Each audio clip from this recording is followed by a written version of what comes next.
আসসালামু আলাইকুম ভিউয়ার্স, কেমন আছেন সবাই? আশা করছি ভালো। আমি নাজমা আছি আপনাদের সাথে। আজ আমি হাজির হয়ে গেছি আপনাদের সামনে আপনাদের রিকোয়েস্টেড ব্লগ নিয়ে। হ্যাঁ, এটা একটা রেসিপি ব্লগ এবং আজকের রেসিপি হচ্ছে মুরগির মোসল্লম।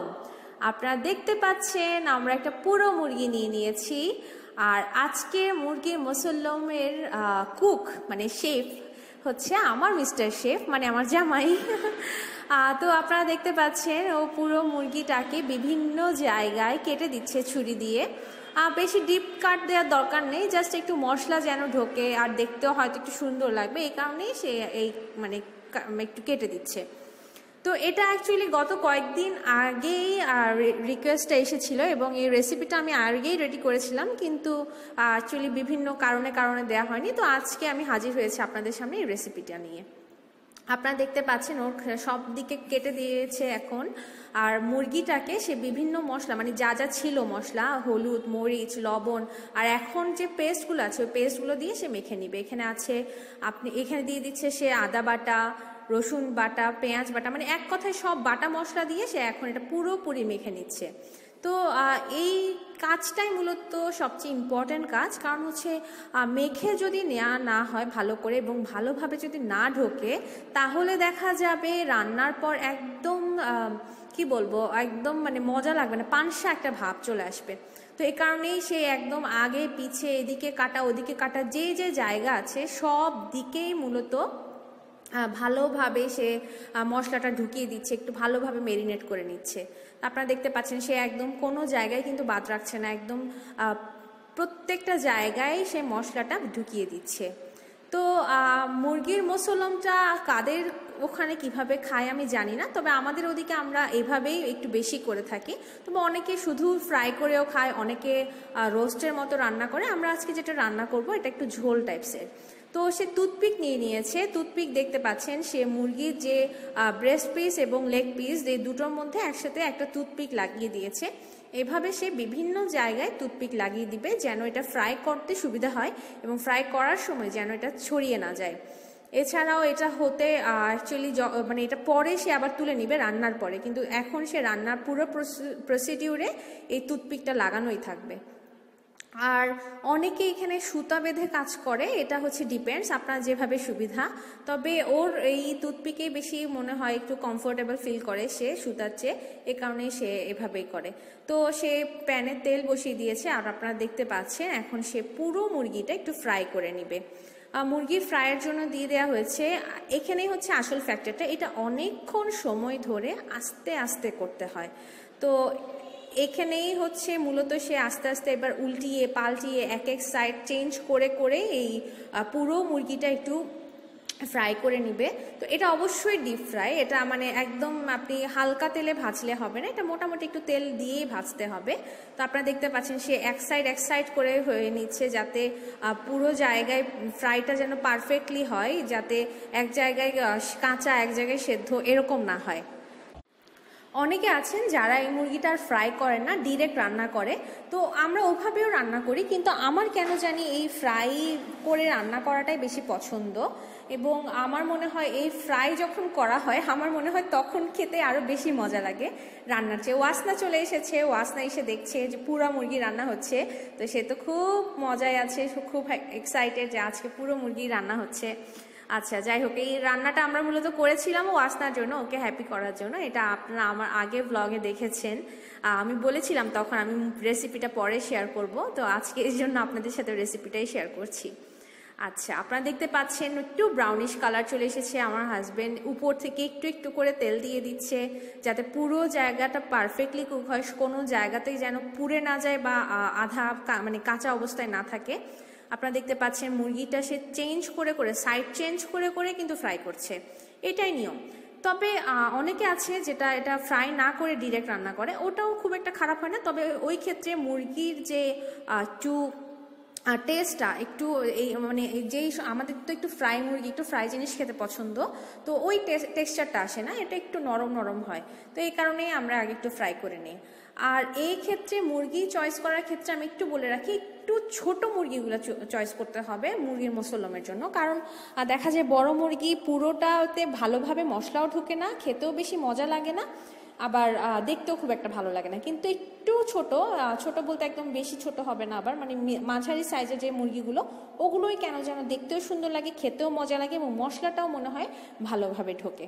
তো সে ভালোভাবে তেলটা মানে একদম যেন তেল ছাড়া হয়ে যায়, এই কারণে তেলটা ঝারিয়ে নিয়েছে। তো একটা সে প্লেটে নিয়ে নিয়েছে। আপনারা দেখতে পাচ্ছেন মুরগিটা দেখতে এত ইয়াম্মি লাগছিল, পুরো গ্রিলের একটা ভাব চলে এসেছে। মুরগিটা আমার মনে হচ্ছিল এভাবে খেতে মজা বেশি হবে। তো সেই যেই তেলে সে মুরগিটা ফ্রাই করেছে ওই তেলেই সে এখন বেরেস্তা করে নিবে, এই জন্য পিছে পেঁয়াজ দিয়ে দিয়েছে, পেঁয়াজ কুচি। তো পেঁয়াজ কুচি সে একটু বেশি পরিমাণেই দিচ্ছে, কারণ বেরেস্তা তো লাগে, আর বেরেস্তা ছাড়া আসলে এই টেস্টটা ভালো লাগে না। তো দেখতে পাচ্ছেন বেরেস্তাটা আস্তে আস্তে সে করে নিচ্ছে। আর বেরেস্তাটা হতে থাক, আমি এই ফাঁকা আপনাদেরকে একটু বলে আসি, যদি আপনাদের আমার ভিডিও ভালো লেগে থাকে এবং আমার চ্যানেল যদি ভালো লেগে থাকে তাহলে প্লিজ সাবস্ক্রাইব করবেন। সাবস্ক্রিপশনের পর নোটিফিকেশনের জন্য বেল আইকনটি বাজিয়ে দিবেন, এতে করে আমার ভিডিও সবার আগে পৌঁছে যাবে আপনার কাছে। এছাড়াও আপনারা আমার সাথে ফেসবুকে কানেক্টেড হতে পারেন বাংলাদেশি ব্লগার মম এই পেজটিতে, অথবা আমার ব্লগার নাজমা আইডিতে। তো আপনারা দেখতে পাচ্ছেন বেরেস্তা করা শেষ, এখন বেরেস্তাটা সেই মুরগির পাশে তুলে নিচ্ছে। তো মোটামুটি এই অবস্থায় অনেকে খেতে পারেন, এটা পরোটা দিয়ে খেতে বেশ ভালো লাগে। আমি আগে একবার খেয়েছি, বেশ কয়েকবার খেয়েছি, কিন্তু আজকে যেহেতু আমরা মুসল্লমই রান্না করব এই কারণে আমার লোভটা আপাতত সামলে রাখতে হচ্ছে। তো ওখান থেকে তেল সে দিয়ে দিচ্ছে, এখন এটা এখন রান্নার প্রসিডিউরে চলে যাবে। আপনারা দেখতে পাচ্ছেন তেল দেওয়া হয়ে গেছে, ওখানে সে পেঁয়াজ দিয়ে দিয়েছে। তো পেঁয়াজটা একটু কষাবে, সে কিছুক্ষণ রাখবে, পেঁয়াজটা একটু নাড়াবে চাড়াবে, কষিয়ে নিতে হবে এক কথায়। তো আপনারা দেখছেন সে পেঁয়াজ কষিয়ে নিচ্ছে। আপনাদের বাসায় বা আপনাদের বাড়িতে, আপনাদের গ্রামে কিভাবে মুসল্লম রান্না হয় এই প্রসেসটা আপনারা আমার সাথে শেয়ার করতে পারেন, কারণ আমি তো সব কিছু এক্সপার্ট না, বা আমরা এক্সপার্ট না, আমরাও শিখছি, আমরাও অন্যদেরকে দেখে অনেক কিছু শিখি। তো আপনারা শেয়ার করলে অবশ্যই আমরা জানতে পারবো এটার অন্য কোনো রেসিপি থাকতে পারে। আর অবশ্যই আপনারা আপনাদের মতামত লিখে জানাবেন আমাকে কমেন্টের মাধ্যমে। অ্যাকচুয়ালি কমেন্টই হচ্ছে আপনার এবং আমার মধ্যে যোগাযোগের সবচেয়ে ভালো মাধ্যম। সো আপনারা কমেন্ট করলে আমি বুঝতে পারবো কি ভালো হয়েছে খারাপ হয়েছে, কোনো টিপস থাকলে তাও জানাতে পারেন। আচ্ছা, আপনারা দেখতে পাচ্ছেন বাকি যে বাটা বুটা মশলা ছিল, আদা বাটা, রসুন বাটা, এগুলো আর গরম মশলাগুলো সে দিয়ে দিচ্ছে। সে আলহামদুলিল্লাহ বেশ ভালো কুক, এটা অলরেডি আপনারা জানেন। সে রান্না খুবই ভালো পারে, আর তার কাছে তো রান্না মানেই একটা আর্ট, একটা ফিউশন। সে কখনোই তার একবারের রান্না হয়তো সেকেন্ড বারের রান্নার সাথে আপনি মিলাতে পারবেন না। দেখা যাচ্ছে সেম ইনগ্রেডিয়েন্ট, কিন্তু দেখা যায় সে এটার মধ্যে একটা ফিউশন করার চেষ্টা করে। এটা খারাপ না, আমি বিভিন্ন স্বাদের খাওয়া দাওয়া খেতে পারি, খুব একটা খারাপ না। আচ্ছা, বাকি যে পেঁয়াজগুলো ছিল এটা কষে যাওয়ার পর, মানে আগের পেঁয়াজগুলো আর মশলাগুলো কষানোর পরে সে এই পেঁয়াজগুলো দিয়ে দিয়েছে, আপনারা দেখতে পাচ্ছেন। তো এটা খুব একটা খারাপ আইডিয়া না। এটা কিছু পেঁয়াজ দেখা যায় একদম নরম হয়ে যায়, কিছু পেঁয়াজ একটু শক্ত শক্ত থাকে, খেতে ভালো লাগে, ঝোলটাও বেশ ভালো হয়।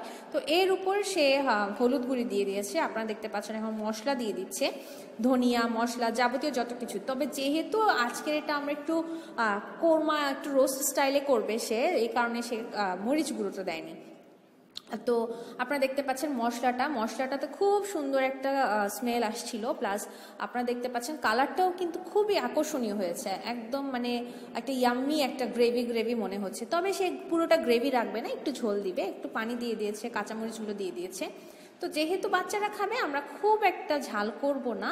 তো আপনারা দেখতে পাচ্ছেন সে মুরগিটা বসিয়ে দিয়েছে এতে, এবং মশলাটা যেন ভালোভাবে ঢুকে সেই প্রসেসটাই সে করছে, জাস্ট নাড়িয়ে চাড়িয়ে দিল। মুরগির মুসল্লমকে এক এক জায়গায় মানুষ এক একভাবে বলে। তো আমাদের চিটগনিয়ান ল্যাঙ্গুয়েজে আমরা অনেক সময় এটাকে মোচড়া বলি, লাইক মুরগির মোচড়া গজ্জু না, এরকম একটা কথা আসে। মুসল্লম সাধারণত এখানে কেউ ইউজ করে না, বলাই হয় মুরগির মোচড়া গজ্জু না। আপনাদের ভাষায় একে কি বলা হয় আমাকে অবশ্যই জানাবেন, আমি জানলে অবশ্যই খুশি হব, শেখার আছে অনেক কিছুই।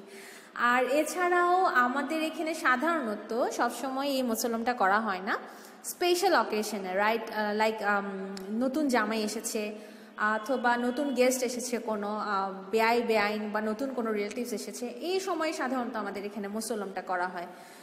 এক কথায় জামাই আদর করার জন্য এই মুসল্লমের প্রচলন। তো যাই হোক, আপনাদের কেমন লাগলো অবশ্যই আমাকে জানাবেন। আপনারা দেখতে পাচ্ছেন আমি 4টা ডিম আমরা সিদ্ধতে দিয়ে দিয়েছি। তো ডিম সাধারণত যে সবাই দিবে তা কিন্তু না, আমরা ডিমটা দিয়েছি। আমার হচ্ছে সিদ্ধ ডিমটা যে কোনো এই ধরনের ঝোলে যদি দিয়ে খাওয়া হয় আমার খেতে খুব ভালো লাগে। আমার মনে হয় ডিমের মধ্যেও একটা ফ্লেভার চলে এসেছে, তো এই কারণে ডিমটা দেয়া সিদ্ধতে। আচ্ছা, সেই কিন্তু এখানে ঘি ছিটিয়ে দিচ্ছে, আপনারা দেখতে পাচ্ছেন। ঘিটা হচ্ছে অপশনাল, আপনারা চাইলে দিতে পারেন, না চাইলে না দিতে পারেন, এটা অত বেশি ম্যাটার করে না। ঘি থাকলে দিবেন, না থাকলে দিবেন না, কিন্তু ঘি দেওয়ার পরে আলাদা একটা স্মেল বের হয়, আলাদা একটা অ্যারোমা বের হয়। তো আমার পোলাও পাতা গাছটা অ্যাকচুয়ালি মরে গেছে, আদারওয়াইজ আমি এখানে পোলাও পাতাটা ইউজ করতাম এবং সত্যি সত্যি এত ভালো একটা অ্যারোমা আসে পোলাও পাতা থেকে, এটা না বললেই নয়। আচ্ছা, ডিমগুলো দিয়ে দেওয়া হয়েছে। এখন ডিমগুলো দেওয়ার পর সে আরেকটু সিদ্ধ করেছে এটা। তো আপনারা দেখতে পাচ্ছেন রান্নার কালারটা দেখতে পাচ্ছেন, এক কথায় অসাধারণ। আপনাদের কেমন লাগছে জানি না, আমার তো এটা এখনই খেতে মনে চাইছিল, কিন্তু একটু কিছুক্ষণ ওয়েট করতে হবে কারণ বেরেস্তা দেয়া বাকি। তো সে বেরেস্তাগুলো দিয়ে দিচ্ছে, আপনারা দেখতে পাচ্ছেন। আর আলহামদুলিল্লাহ আমার জামাইয়ের রান্না তো বেশ ভালো, সবাই ওর জন্য দোয়া করবেন যেন সে আরও ভালো ভালো রান্না করতে পারে। আর ওর এই রান্নার কারণে মনে হচ্ছে আমি ওজনটা আরও বেশি গেইন করছি। তো যাই হোক, ওয়েট রিডাকশনের প্রসিডিওর আমি চালু করেছি অলরেডি। আমি একটু একটু করে চেষ্টা করছি ভাতটা একটু কম খাওয়ার। তো এত মজার মজার রান্না হলে ভাত কি কম খেয়ে থাকা যায় বলেন? তো যাই হোক, আমরা এখন সার্ভিং করতে চলে এসেছি। আমি ও রান্না করার পর আমি ওয়াসনাদের জন্য অল্প একটু খিচুড়ি রান্না করেছিলাম, না আমাদের জন্য করিনি কারণ আমি প্লেন রাইস দিয়েই মানে এটা খাবো প্ল্যান করেছি। তো দেখতে পাচ্ছেন সে টুথপিকগুলো নিয়ে নিচ্ছে, টুথপিকগুলো নিয়ে নেওয়ার পরে মূলত খাওয়া দাওয়া হবে। তো আমাদের রান্নাটা কেমন হলো অবশ্যই জানাবেন, তবে বলে রাখি দেখতে যেমন হয়েছে খেতে কিন্তু অনেক বেশি মজা হয়েছে। আপনারা বাসায় ট্রাই করে আমাকে অবশ্যই জানাবেন কেমন হলো। তো আজকে এখানেই বিদায় নিচ্ছি, সবাইকে আল্লাহ হাফেজ, আসসালামু আলাইকুম।